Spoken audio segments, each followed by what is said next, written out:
premier additif qui est très important dans le monde de l'aquascaping, c'est le CO2.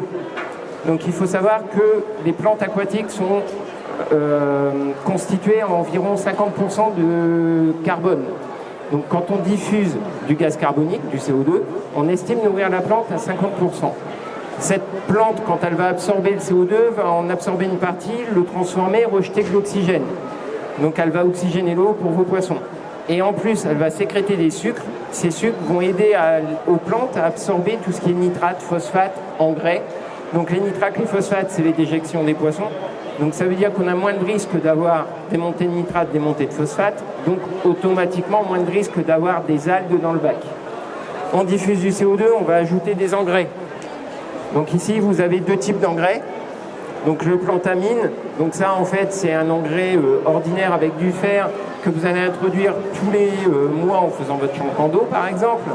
Et vous avez le Plantapro. Le Plantapro en fait c'est un engrais qu'on va mettre toutes les semaines. C'est un engrais qui vous apporte des vitamines, des oligo-éléments que les plantes ont besoin pour pousser. Après, la chose aussi qu'il faut savoir, c'est que là on a mis de l'eau du robinet.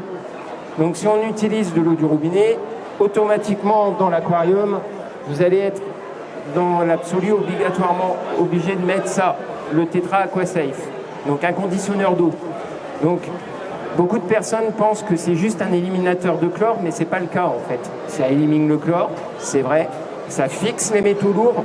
Donc quand on entend dire par exemple que laisser l'eau s'évaporer, le chlore va s'évaporer tout seul, oui, mais les métaux lourds sont toujours présents. Et vous avez un système de protection pour les muqueuses des poissons. Donc surtout ça, vous faites un changement d'eau avec de l'eau du robinet ou vous remplissez un bac en eau du robinet, vous utilisez des produits comme ça parce que sinon l'eau du robinet entre guillemets est pas bonne.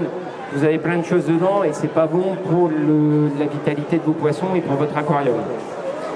Et après là, vous allez mettre en route le bac, on va ajouter du Safe Start. Donc ça, ce sont des bactéries en fait.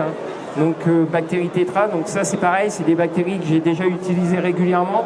On se rend vite compte en fait qu'avec ces bactéries-là, le cycle d'azote est réduit.